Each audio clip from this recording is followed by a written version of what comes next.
mau sharing tentang, coba saya mau tampilkan dulu pengakuan iman tahun 2021 yang pertama tadi, Kosnio. Nomor 1, ya. Saya dan keluarga saya percaya bahwa tahun 2021 pengurapan minyak dan anggur berlaku dan menjadi milik keluarga kami. Amin, saudara. Sudah sering tentang minyak dan anggur dijelaskan. Nah, setelah itu kan titik ya saudara ya. Sehingga kami sehat jasmani dan rohani. Ternyata kesehatan itu sangat penting hari-hari ini saudara. Betul?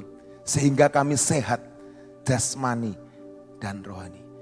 Sejak awal pandemi, kesehatan itu menjadi nomor 1. Betul saudara? Apakah sehat itu sesuatu yang sangat penting buat hidup kita?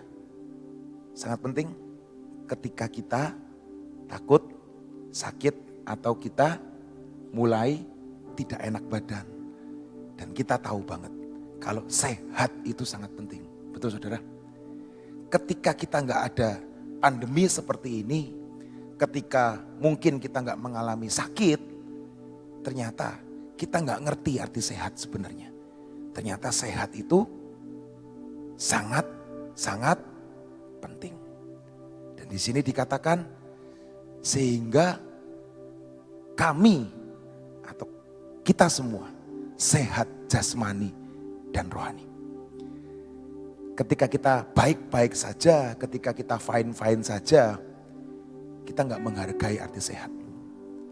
Tapi ketika kita mulai sakit, kita akan tahu arti sehat itu seperti apa. Dan sehat itu bukan permanen loh saudara. Betul enggak? Apakah sehat itu permanen? Enggak. Sehat itu diusahakan. Sehat itu dipupuk hari demi hari. Supaya sehat bagaimana? Betul? Kita nggak bisa ngomong, hari ini saya mau sehat. Belum tentu sehat.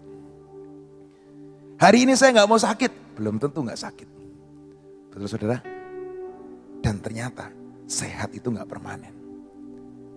Betul? Itu yang jasmani. Apalagi yang rohani. Sehat jasmani kelihatan. Betul saudara? Paulus dalam suratnya kepada jemaat, salah satu jemaat, dia berkata seperti ini saudara. Mohon maaf, bukan Paulus. Yohanes. Di 3 Yohanes 1 ayat 2. Saya menemukan seperti ini. 3 Yohanes 1 ayat 2. Dalam terjemahan Indonesia sehari-hari berkata seperti ini.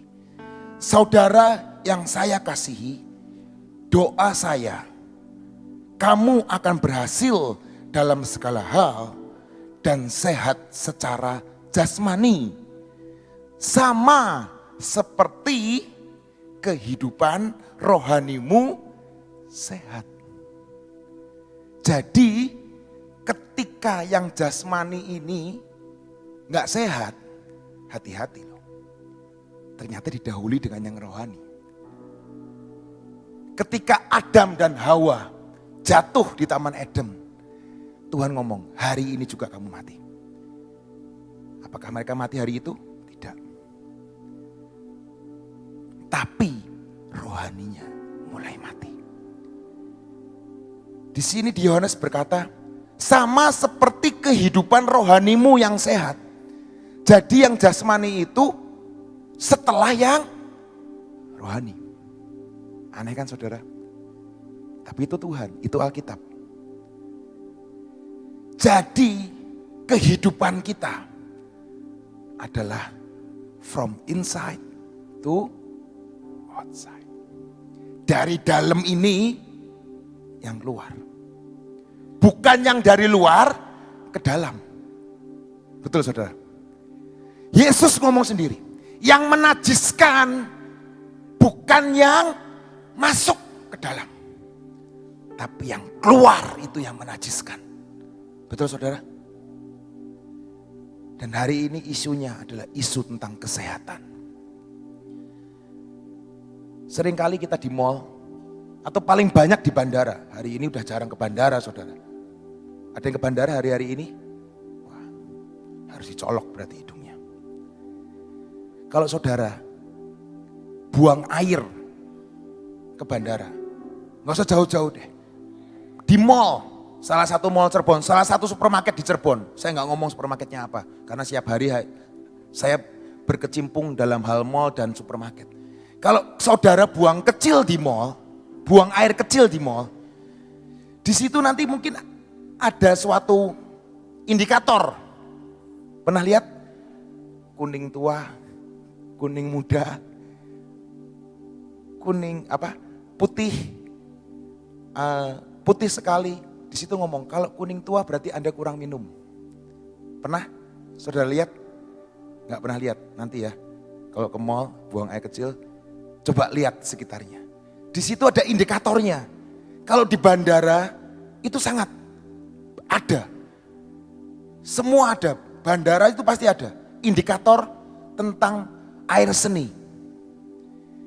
Dan ketika air seni yang kita buang itu terlalu kuning, maka di situ ngomong, Anda mengalami dehidrasi dan kurang minum. Betul? Kalau putih, bening, oh berarti Anda cukup minum. Itu indikator tentang yang jasmani, saudara. Betul?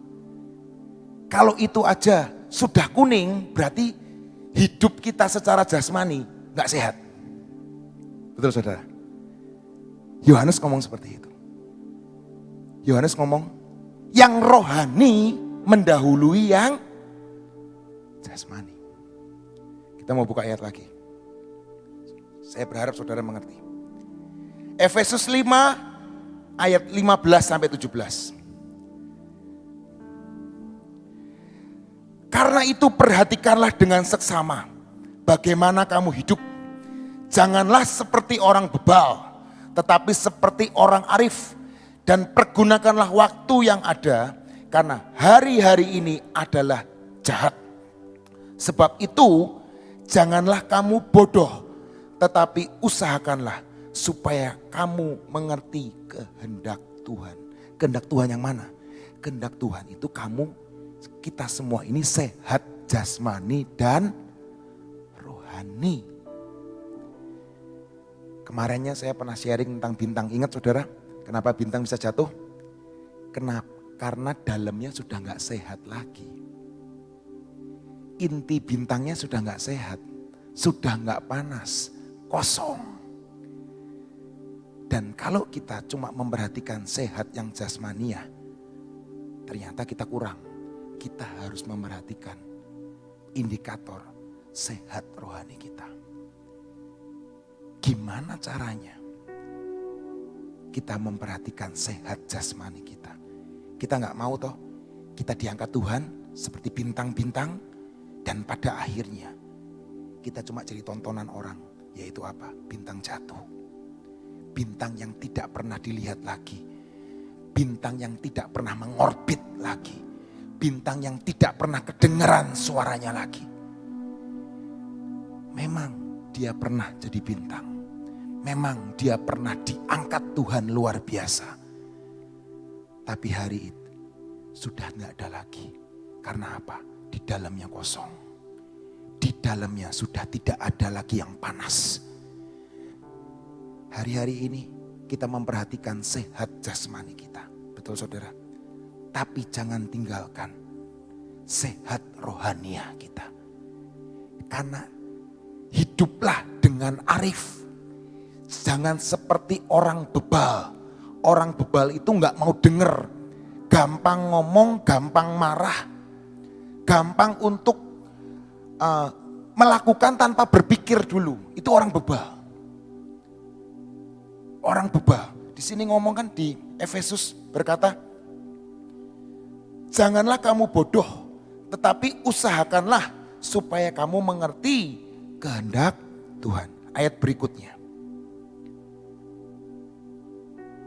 Di Matius 12 ayat 33 sampai 35.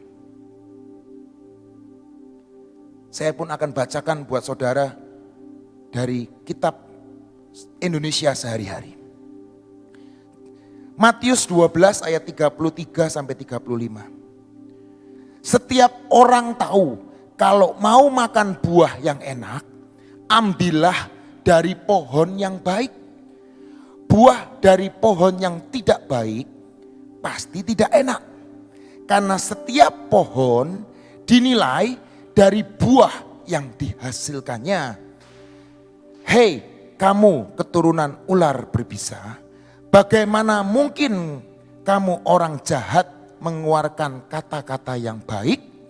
Karena kata-kata yang keluar dari mulut orang tergantung dari hati orang itu. Kalau orang itu baik, hatinya juga baik. Maka kata-kata yang keluar dari mulutnya juga baik. Kalau orang itu jahat, hatinya juga jahat. Maka kata-kata yang keluar dari mulutnya juga jahat. Bagaimana kita bisa lihat indikator rohani seseorang? Simple, saudara. Tanya sama orang-orang di sekitar kita. Tanya sama orang-orang terdekat kita. Apakah kita jadi berkat buat mereka? Apakah kata-kata kita membangun? Apakah yang positif itu keluar dari hidup kita? Atau yang keluar adalah negatif? Adalah cercaan? Adalah kata-kata yang meruntuhkan? Atau kata-kata yang membangun? Seringkali orang hanya berpikir jasmani. Yang penting aku sehat, yang penting aku sehat. Tetapi ternyata seperti pengakuan iman kita tahun 2021. Supaya kita ini sehat jasmani dan rohani. Kalau kita ini sehat rohani kita, iblis gak bisa ikut campur dalam kehidupan kita. Amin. Kalau mental spiritual kita hebat, bagus, iblis gak bercokol dalam hidup kita. Indikatornya apa? Buah. Indikatornya apa? Menghasilkan buah enggak? Kalau hidupmu cuma meruntuhkan sesamamu, menghancurkan iman teman-temanmu, merendahkan teman-temanmu, jangan-jangan kesehatan rohanimu lagi jelek. Caranya bagaimana? Supaya buahnya manis, ya nempel sama pokok anggur yang benar, yaitu siapa? Yesus Kristus. Seringkali kita ngomong, kita nempel loh. Wah, saya sudah jadi bintang. Hati-hati. Bintang bisa jatuh. Ketika apa? Yang di dalam sudah mulai enggak sehat. Yang di dalam mulai dingin. Ketika hamba Tuhan, ketika pendeta ngomong, ketika yang sharing ngomong, saya sudah dengar itu. Ketika dia nyanyi di sini, nyanyi apa sih? Enggak. Nyanyinya enggak penuh hadirat Tuhan. Saya enggak ikut nyanyi. Kalau nanti ada hadirat Tuhan, saya baru nyanyi. Hati-hati. Hati-hati saudara. Cek rohanimu. Cek rohanimu. Ketika engkau sudah enggak bisa merasakan hadirat Tuhan. Ketika engkau sudah enggak merasakan sesuatu yang mengalir di dalam ini. Hati-hati. Ketika engkau berdoa, engkau enggak rasain apa-apa. Hati-hati loh. Jangan-jangan yang di dalam mulai dingin. Cek rohanimu. Cek kesehatanmu. Ini adalah hari-hari yang jahat. Ketika yang di dalam ini mulai dingin. Ayo, mulai dipanaskan kembali. Mulai nempel lagi. Mulai cek lagi kondisimu. Karena kondisi kesehatan kita nggak bisa kita prediksi. Kita hanya bisa check up. Dengan check up kita bisa ngerti apa yang harus dilakukan. Oh, kolesterolnya naik, diturunkan. Oh, darah tingginya naik, diturunkan. Oh, emosinya mulai tinggi, Oh mulai menggerutu. Oh mulai nggak terima. Mulai sakit hati. Disenggol sedikit, hajar. Senggol sedikit, ngamuk. Hati-hati saudara. Cek kondisi rohanimu dan juga jasmanimu. Tuhan Yesus memberkati kita semua.